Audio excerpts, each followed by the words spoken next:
What's up, guys? I'm Laura from Reading in Bed, and today is December 3rd, so we are going to talk about story number 2 from the short story advent calendar and reveal day number 3. Now that my filming schedule has changed, we're actually quite late into the evening on day 3, but since I've also sort of been off social media, I'm not spoiled for story 3 yet. So now, story number 2 was called Slower by Sarah Levine or Levine. She's the author of Treasure Island, 3 exclamation points. And I really, really love this short story. I think in each calendar I end up saying, like, in day 2 or 3, like, this is gonna be it. So I'm gonna say that for this one, and maybe that'll change. But for now, this is certainly a contender for, could be a best story, could end up giving me that extra little push to read Treasure Island, because I've certainly heard about it. And this story reminded me a lot of one of the stories in Deborah Willis's collection. Oh gosh, of course the title is escaping me now. I think it's called The Dark and Other Love Stories, which was one of my favorite collections last year. Excellent Canadian author. She had a story in her collection about a couple of stoners and their messed up relationship, and this one is a couple of stoners and their messed up relationship. They happen to have a daughter, and there's not that much to say. I mean, when I first read that, beginning paragraph, I thought it was going to be about gentrification, and it kind of is. It's definitely about, ambition and drugs and parenthood and fatherhood versus motherhood, and it's really good. It's funny. It's sad. I was reading this at lunch at work, and that last page really hit me quite hard. So this was excellent. This is exactly what I want this short story calendar to be. So with that said, let's go right into story number 3. So yet another triangle. This one kind of looking like a pyramid, perhaps. Okay, whoops, these are sticking. Here we go. So this is called Endless City by Zachary Mason.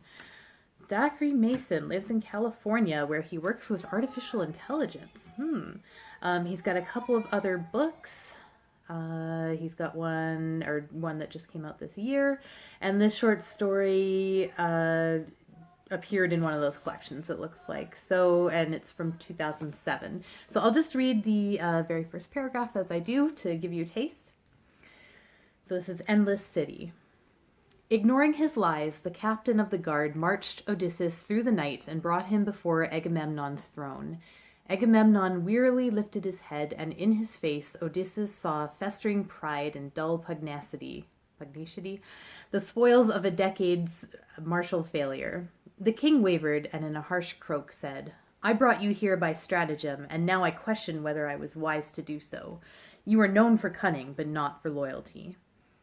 And there's actually a footnote in this first paragraph on the word stratagem. Got a little footnote that says, Agamemnon's recollection is incorrect. The scheme that brought Odysseus to Troy was due to Palamedes? Oh boy, okay, so we're really going to test my knowledge of Greek mythology and stuff. And really, I mean, I read the Odyssey, Emily Wilson's new translation, earlier this year, I think, so like, I should be up on this. It doesn't mean I know how to pronounce things, though, apparently. So yeah, this is kind of a middle length one, 14 or 15 pages. So I will, again, probably read it at lunch tomorrow, and I'll report back to you tomorrow night. Don't have too much else to report. I'm still reading The Name of the Rose. I kind of hit a rough spot. Yesterday there's a chapter in which young Adso is trying to explain all the like turmoil that's been going on, with regards to the popes and the holy Roman emperors and like monasteries. And it's just like, there's just a lot of information. And he even says, like, I may not be getting this right.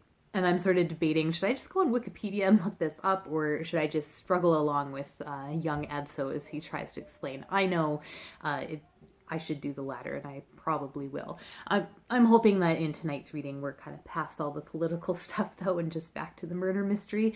But yeah, so far so good with this one. And yeah, that's about it. So I'll check back in with you tomorrow, and thanks for watching.